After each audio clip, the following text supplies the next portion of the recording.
Calon istri. Jangan mengar. Meme PH. Sadrina tidak meneruskan perkataannya, karena tiba-tiba saja Andra merengkuh pinggangnya dan mencium bibirnya. Membuat Sadrina terbelalak, sampai dia menjatuhkan berkas milik Andra ke lantai. Loh! Sadrina ingin melepaskan ciuman itu tapi Andra malah semakin memperdalam ciumannya. Tangan kanan Andra memegang tengkuk leher Sadrina, sementara tangan kirinya memeluk pinggang Sadrina. Membuat tubuh mereka semakin rapat. Andra merasakan ada yang tidak beres kepada dirinya sendiri. Dia merasakan sebuah gairah dan rasa panas menjalar di tubuhnya. Sudah pasti di bawah sana sangat merasakan sesak, seakan meronta-ronta ingin keluar dari sarangnya. Sesuatu hal yang tak pernah dirasakan oleh Andra bersama dengan wanita lain. Sehingga Andra pernah menganggap dirinya tidak normal, padahal dia sangat menyukai penampilan wanita yang seksi, tapi mengapa mereka sama sekali tidak membuatnya bergairah? Justru sang jantan malah bereaksi kepada Sadrina, musuh bebuyutannya itu. Sonya sangat kesal melihat betapa panasnya. Andra mencium bibir Sadrina. Dia mengepalkan tangannya seraya memandangi Andra yang sedang berciuman dengan Sadrina. Wanita itu memilih untuk keluar meninggalkan mereka begitu saja, dan membanting pintu. Bruk! Andra segera melepaskan ciumannya setelah memastikan Sonya benar-benar pergi. Dia sangat bernafas lega, akhirnya wanita telah pergi juga. Setiap kali dia bertemu dengan Sonya, memang sulit sekali untuk mengusirnya. Karena itulah Andra terpaksa harus mencium bibir Sandra, berharap wanita itu berhenti mengharapkannya. Namun, Andra dibuat meringis, tiba-tiba saja Sadrina menendang kaki Andra dengan keras. "Buk! Arggggh! Mengapa kamu menendang kakiku?" Tanya Andra sambil merintih kesakitan dan memegang kakinya. "Seharusnya aku yang bertanya, mengapa kamu malah mencium aku? Apakah kamu tahu, aku dari dulu berhayal ingin memberikan ciuman pertama aku dengan orang yang aku cintai. Tapi kamu malah mengacaukan impian aku." Sadrina sungguh sangat merasakan kesal kepada Andra. Andra telah mencuri ciuman pertamanya. Andra nampak bengong sebentar, apakah dia tidak salah mendengar bahwa tadi itu adalah ciuman pertamanya Sadrina? Kemudian pria itu pun tertawa meledak. "Jadi tadi itu adalah ciuman pertama kamu? Astaga Sadrina, kamu itu sudah dewasa, mengapa bisa?" Sadrina memotong perkataan Andra, "Mungkin karena dulu aku terlalu mengharapkan Farel. Aku terlalu mengharapkannya dalam waktu yang cukup lama, sampai menolak cinta para bule yang mengejar-ngejar aku. Dia malah menikah dengan Renata. Padahal setelah mereka menikah, aku sudah bisa move on, dan jatuh." Sadrina tidak meneruskan perkataannya ketika dia akan bilang bahwa dia telah jatuh cinta kepada Steve. Andra tidak boleh tahu bahwa dia pernah dekat dengan Steve, lagian sekarang ini Steve sudah memiliki kekasih. Dan cintanya kepada Steve rupanya bertepuk sebelah tangan. Sadrina mengalihkan pembicaraannya, seharusnya dia masih memarahi Andra karena telah mencuri ciuman pertamanya. "Jangan gara-gara kamu sudah membeli aku, kamu bisa berbuat seenaknya padaku. Kalau kamu melakukannya sekali lagi, aku akan menghajar kamu." Bukannya Andra merasa takut dengan ancaman dari Sadrina, pria itu malah berjalan mendekati Sadrina, membuat Sadrina berjalan mundur. "Kamu mau apa?" protes Sadrina. Dia masih berjalan mundur, karena Andra terus berjalan mendekatinya. Sampai punggung Sadrina mentok di dinding. Tidak bisa mundur lagi. Gluk! Sadrina menelan selaiva memandangi Andra yang sedang mengunci tubuhnya dengan kedua lengannya. Bukannya kamu tidak terima karena aku sudah mencium kamu? Apakah kamu ingin aku mengembalikan ciuman itu agar impas dan menganggap bahwa kita tidak pernah berciuman? Tanya Andra dengan tatapan menggoda.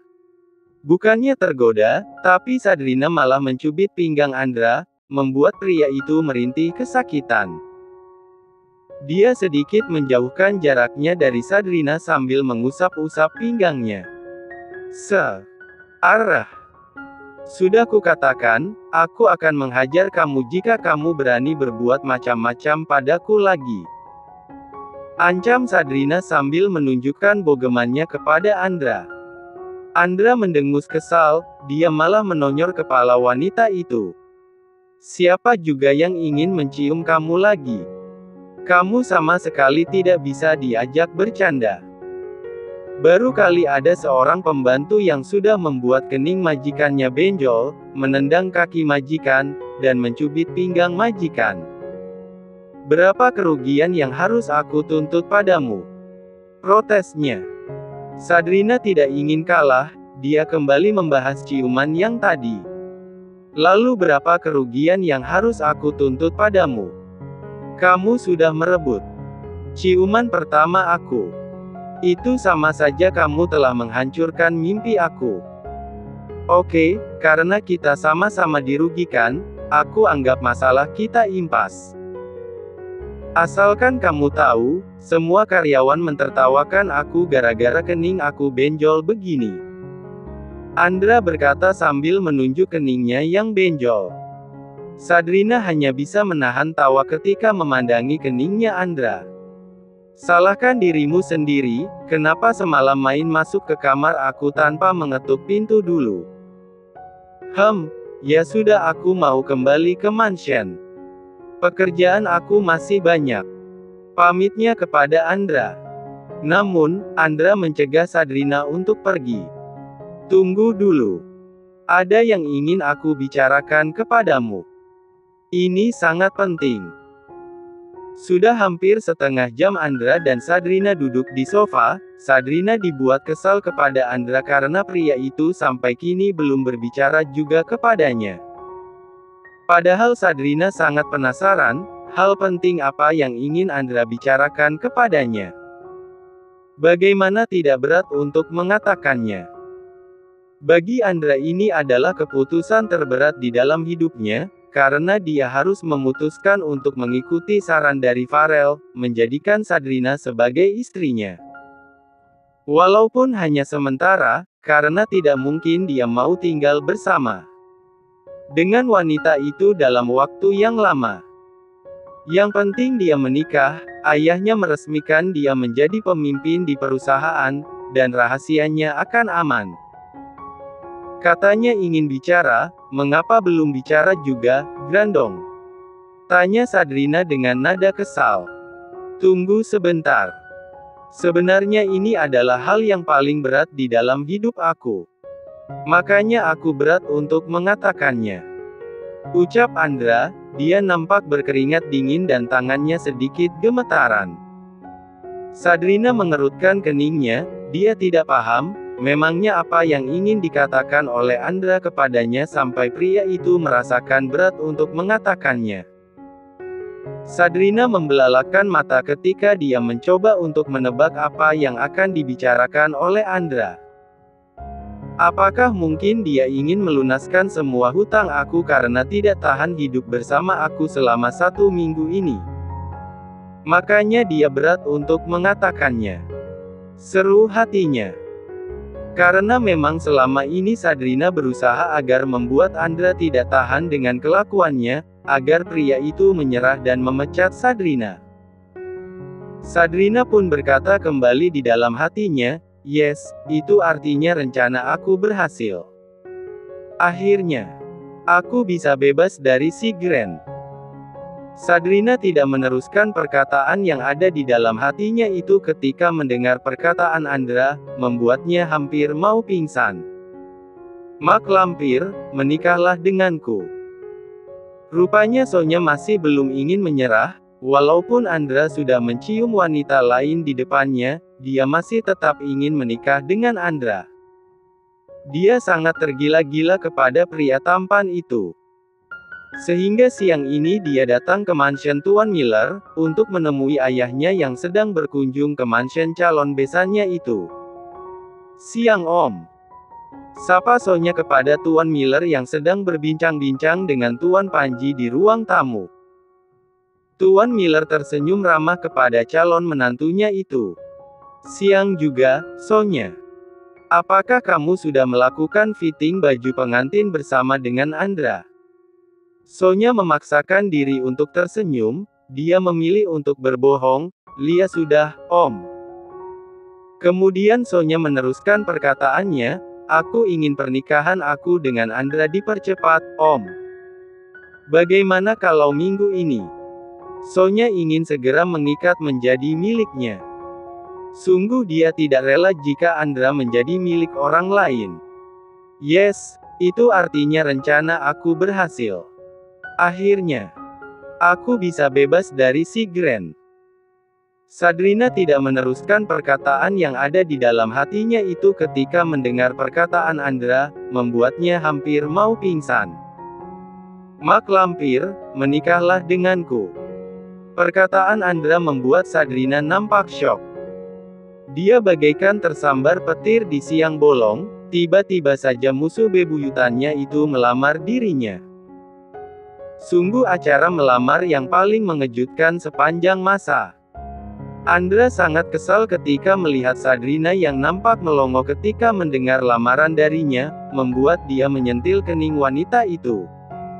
"Mengapa kamu harus bengong seperti itu? Ya, aku tahu pasti kamu sangat tidak menyangka seorang Andra Struik, pria tampan dan mempesona ini tiba-tiba melamar kamu." Sadrina menghela nafas sambil mengusap-usap keningnya, kemudian dia sewot kepada pria itu. "Justru aku merasa hari ini seakan sedang bermimpi buruk, tiba-tiba kamu melamar aku, Andra Struik." "Struik bukan Struk," sewot Andra. Sadrina mengoreksi ucapannya. "Iya, Andra Struik.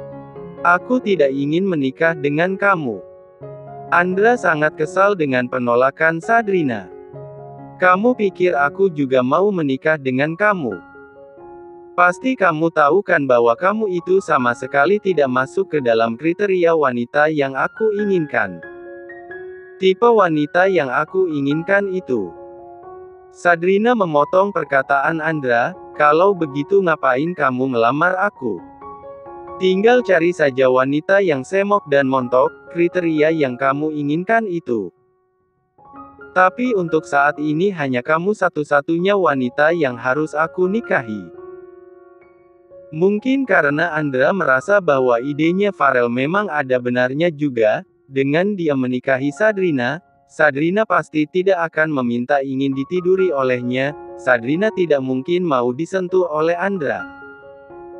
Justru hal tersebut sangat menguntungkan untuk Andra, rahasianya sebagai pria impoten tidak terbongkar. Apalagi saat ini dia memiliki alasan yang kuat untuk mengikat Sadrina, wanita itu memiliki hutang 1 miliar kepadanya. Walaupun sebenarnya Andra sangat merasa aneh, mengapa dia bisa berhasrat kepada wanita itu. Tapi Andra yakin bisa menahan diri selama menikah dengan Sadrina, dia tidak mungkin sudi tidur bersama dengan musuh bebuyutannya itu. "Mengapa harus aku? Padahal banyak wanita yang kamu kencani." Sadrina menganga sebentar, kemudian dia melanjutkan perkataannya, "Wah, apa jangan-jangan sebenarnya diam-diam kamu naksir aku ya?" Andra sangat merasakan ingin muntah mendengarnya. "Jangan GR. Aku ingin menikah dengan kamu karena jujur saja, aku sangat malas untuk menikah. Tapi papa akan meresmikan aku sebagai pemimpin perusahaan kalau aku sudah menikah. Karena itulah aku membutuhkan kamu. Jadilah istri sementara aku. Aku akan melunaskan semua hutang kamu. Justru aku akan membayar kamu tiap bulan dan menjadikan kamu asisten pribadi aku di kantor. Bagaimana?" Sadrina nampak kebingungan, apakah dia harus menerima tawaran dari Andra? Bukankah tawaran dari Andra sangat menguntungkan untuknya? Lagian pernikahan mereka hanya sementara. Walaupun seumur hidup tidak sekalipun dia bermimpi akan menjadi istri dari musuh bebuyutannya itu. Haruskah dia menerima lamarannya Andra ataukah menolaknya?